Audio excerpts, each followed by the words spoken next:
Olimpiadas de Estocolmo, 1912. El 14 de julio de 1912, el maratonista portugués Francisco Lázaro se alineó en Estocolmo para lo que se convertiría en el maratón más mortal de la historia olímpica.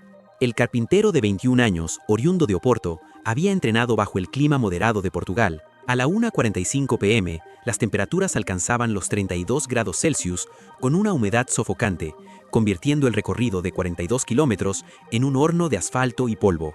Antes de la carrera, Lázaro tomó una decisión fatal. Para protegerse de las quemaduras del sol, cubrió todo su cuerpo con una gruesa capa de grasa de res y cera, creyendo que eso crearía una barrera protectora contra los rayos solares.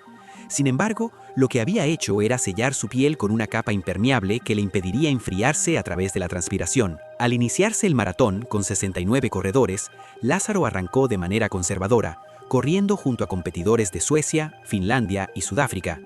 Los primeros kilómetros transcurrieron sin incidentes, pero a medida que los corredores avanzaban por el campo sueco, el sol subía más alto y las temperaturas seguían aumentando. A mitad del recorrido, varios atletas ya habían colapsado por agotamiento por calor y habían sido retirados de la carrera. Lázaro continuó a pesar de mostrar señales tempranas de angustia. Su respiración se volvió dificultosa y el sudor se acumulaba bajo la capa de cera, sin poder evaporarse para enfriar su cuerpo. Al llegar al kilómetro 30, los testigos reportaron que Lázaro trastabillaba y parecía confundido, síntomas clásicos de un golpe de calor. Su temperatura corporal aumentaba peligrosamente, mientras su sistema de enfriamiento fallaba por completo. A tan solo 8 kilómetros de la meta, Lázaro colapsó repentinamente en el camino polvoriento cerca de Södertälje. Los espectadores acudieron en su ayuda y lo encontraron inconsciente y ardiendo de fiebre. Su piel estaba pálida y fría bajo la capa de cera derretida. El personal médico sueco lo trasladó al Hospital Serafimer de Estocolmo, donde los médicos trabajaron con desesperación para bajar su temperatura corporal. A pesar de sus esfuerzos, Lázaro nunca recuperó el conocimiento. Falleció a la mañana siguiente a causa de un golpe de calor y deshidratación, convirtiéndose en el primer atleta en morir durante una competencia olímpica. Su muerte dio lugar a nuevos protocolos de seguridad para las carreras de maratón, incluyendo estaciones de hidratación obligatorias y monitoreo de temperatura. Olimpiadas de Vancouver 2010. El 12 de febrero de 2010, el luguista georgiano Nodar Kumaritashvili realizaba su última carrera de práctica en la pista del Whistler Sliding Center, apenas unas horas antes de la ceremonia de apertura de los Juegos Olímpicos de Invierno de Vancouver. El joven de 21 años había entrenado toda su vida para ese momento, siguiendo los pasos de su padre y su tío, quienes habían representado a Georgia en luge. La pista de Whistler era conocida como la más rápida y peligrosa del mundo, con velocidades que regularmente superaban los 150 km por hora en su recorrido de 1.365 metros. Durante las semanas de entrenamiento, varios atletas habían sufrido accidentes, lo que generó serias preocupaciones sobre la seguridad. El luguista italiano Armin Zogler había criticado públicamente el diseño de la pista, calificándola de demasiado rápida y peligrosa. La corredora rumana Violeta Stramatu había sufrido una conmoción cerebral tras perder el control y varios otros atletas habían tenido accidentes que dañaron su equipo.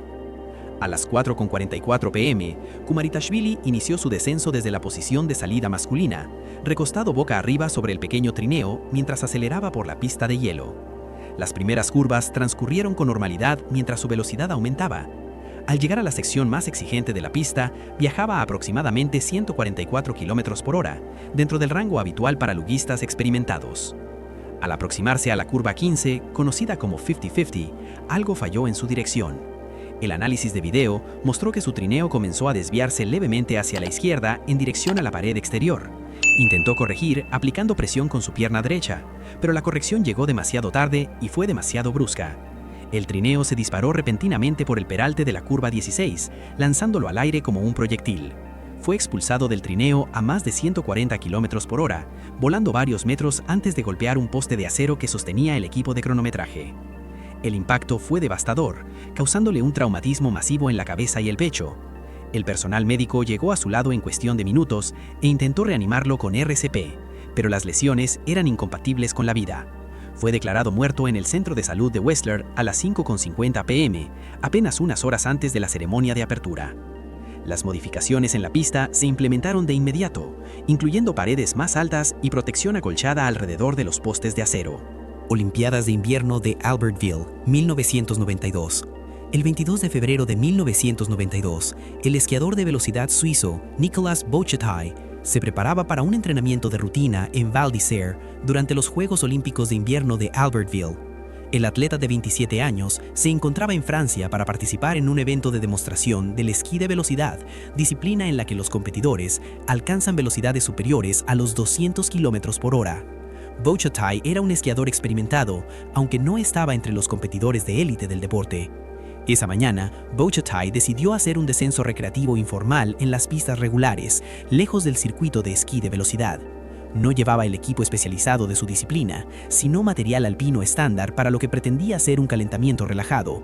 Las condiciones meteorológicas eran buenas, con cielos despejados y pistas bien preparadas. A eso de las 10:30 am, Bochatai descendía por una pista intermedia cuando se encontró con un obstáculo inesperado, una máquina pisanieves trabajando en la pista para mantener las condiciones de la nieve. Estos enormes vehículos, que pesan varias toneladas y cuentan con potentes motores y anchas orugas, se utilizan habitualmente para preparar y mantener las pistas. Lo que ocurrió después no está del todo claro, pero los testigos indicaron que Bochatai pareció perder el control o calcular mal su trayectoria al aproximarse a la máquina. Ya fuera por un momento de distracción, un fallo en el equipo o un error de cálculo, no logró esquivar el enorme vehículo. A la velocidad a la que circulaba, incluso en una pista intermedia, no había tiempo para maniobras evasivas una vez que advirtió el peligro.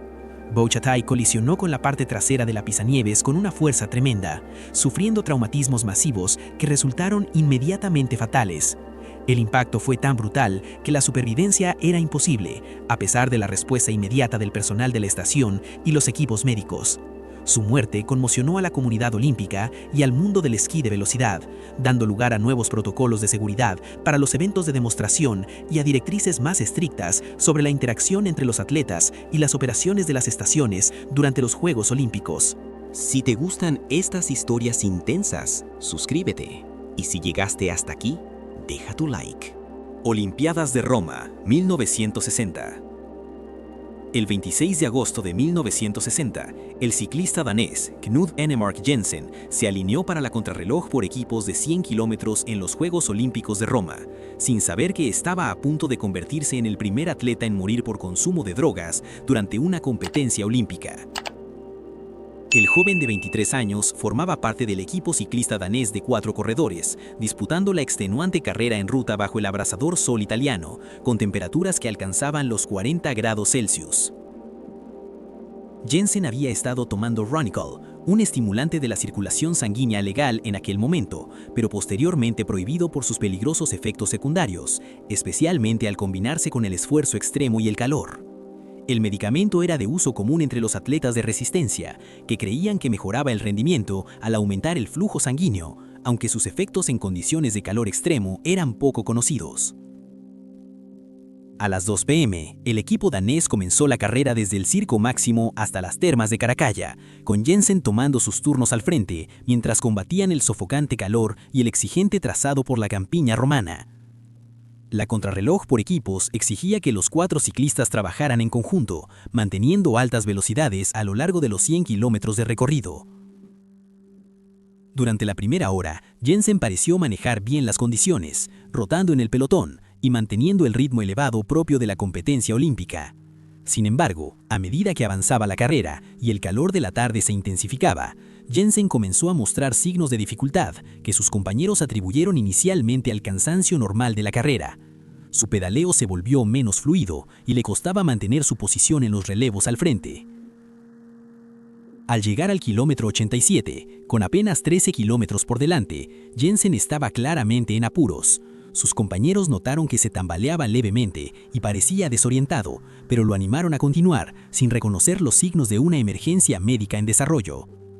A 5 kilómetros de la meta, Jensen colapsó repentinamente mientras pedaleaba, cayendo de su bicicleta sobre el ardiente asfalto. Sus compañeros y los oficiales de carrera se detuvieron de inmediato para asistirlo, encontrándolo inconsciente con evidentes señales de golpe de calor. Su temperatura corporal era peligrosamente elevada y su respiración dificultosa e irregular. El personal médico italiano trasladó a Jensen a un hospital de Roma, donde los médicos trabajaron para bajar su temperatura corporal y estabilizar su estado. A pesar de sus esfuerzos, Jensen falleció horas después a causa de un golpe de calor agravado por el estimulante circulatorio. La autopsia reveló que el Ronical, el calor extremo y el esfuerzo intenso habían desbordado la capacidad de su cuerpo para regular la temperatura, dando lugar a los primeros debates serios sobre el control de dopaje en los Juegos Olímpicos. Olimpiadas de Invierno de Innsbruck, 1964. El 25 de enero de 1964, el esquiador alpino australiano Ross Milne entrenaba en la pista de descenso del monte Petscherkofel sobre Innsbruck, preparándose para los Juegos Olímpicos de Invierno que comenzarían en pocos días. El joven de 19 años, oriundo de Sydney, era uno de los esquiadores más prometedores de Australia, representando a su país a pesar del limitado acceso a instalaciones de entrenamiento de primer nivel y a condiciones de nieve adecuadas en su tierra natal. Milne había llegado semanas antes para aclimatarse a las exigentes condiciones de las carreras europeas y familiarizarse con el circuito olímpico de descenso. Reconocida por su dificultad técnica y sus altas velocidades, la pista de descenso del Petscherkofel era considerada una de las más desafiantes del circuito internacional, con un desnivel vertical de más de 870 metros y tramos donde los esquiadores superaban rutinariamente los 130 km por hora. El recorrido incluía varias secciones técnicas con curvas cerradas y cambios de elevación que exigían una técnica precisa y reflejos en fracciones de segundo. Durante su descenso de entrenamiento, Milne esquiaba a velocidad de carrera por la sección superior cuando se encontró con una secuencia de curvas especialmente exigente que requería una elección de trazado precisa y una técnica depurada. Las condiciones de la nieve eran duras y rápidas, típicas del nivel de una Copa del Mundo, pero implacables ante cualquier error técnico. Al aproximarse a una curva cerrada hacia la izquierda a alta velocidad, algo falló, ya fuera en su equipo o en su técnica, haciendo que perdiera el control de sus esquís. En el descenso olímpico, el margen de error es prácticamente nulo, y una vez que un esquiador pierde el control a velocidades de carrera, la recuperación se vuelve casi imposible. Las imágenes mostraron a Milne intentando recuperar el control mientras sus esquís se alejaban de la línea de carrera prevista. En su lucha por dominarlos, fue arrastrado fuera de la superficie preparada hacia los árboles que bordeaban la pista. A una velocidad estimada de más de 100 km por hora, el impacto contra los árboles fue catastrófico. Milne golpeó varios pinos grandes de forma sucesiva, sufriendo un traumatismo masivo que resultó instantáneamente fatal. El equipo de rescate de la pista y el personal médico llegaron al lugar del accidente en cuestión de minutos, pero la supervivencia era imposible dada la severidad del impacto.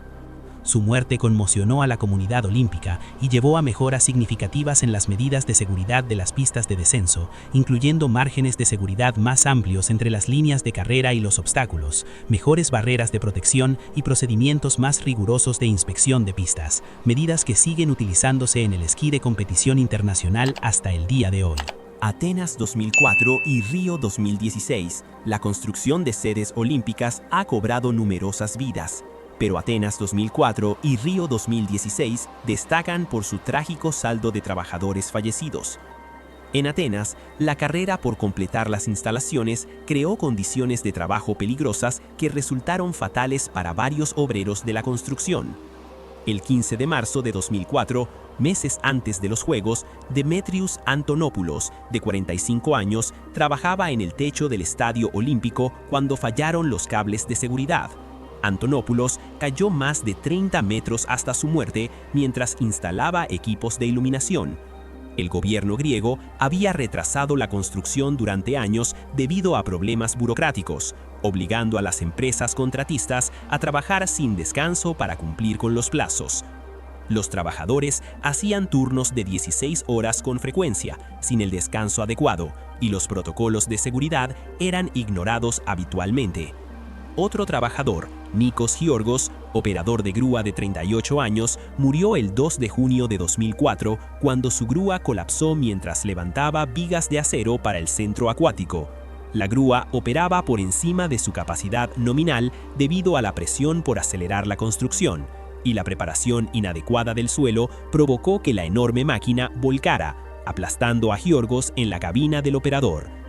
Al menos 4 trabajadores de la construcción de Atenas murieron edificando las sedes olímpicas y decenas más sufrieron heridas graves. La situación en Río 2016 fue aún más mortífera, con las autoridades brasileñas reconociendo al menos 11 muertes de trabajadores directamente relacionadas con las sedes olímpicas. El 27 de marzo de 2013, Anderson Silva Santos instalaba encofrados de concreto en el Parque Olímpico cuando una grúa colapsó durante vientos fuertes, matando a Santos e hiriendo a otras 4 personas. La grúa de 200 toneladas operaba en condiciones de viento que superaban las pautas de seguridad debido a la presión de los plazos. El 3 de abril de 2014, otros 2 trabajadores murieron cuando una sección del techo del estadio Idar colapsó durante su instalación. Fábio Luis Pereira y Ronaldo Oliver dos Santos fueron aplastados por concreto y acero en caída, víctimas de un soporte estructural insuficiente. El incidente más trágico ocurrió el 21 de abril de 2016, cuando un carril bici construido para los eventos de ciclismo olímpico se derrumbó hacia el océano, matando a 2 personas. La vía elevada sobre la bahía de Guanabara presentaba fallas de diseño y atajos en la construcción. Los investigadores brasileños revelaron problemas sistémicos, entre ellos el uso de materiales de baja calidad, capacitación insuficiente en seguridad y presión para reducir costos y cumplir con los plazos y presupuestos. Estas muertes pusieron de relieve el costo humano de organizar unos Juegos Olímpicos y dieron lugar a una mayor supervisión internacional de los proyectos de construcción. Si te gustan estas historias intensas, suscríbete. Y si llegaste hasta aquí, deja tu like.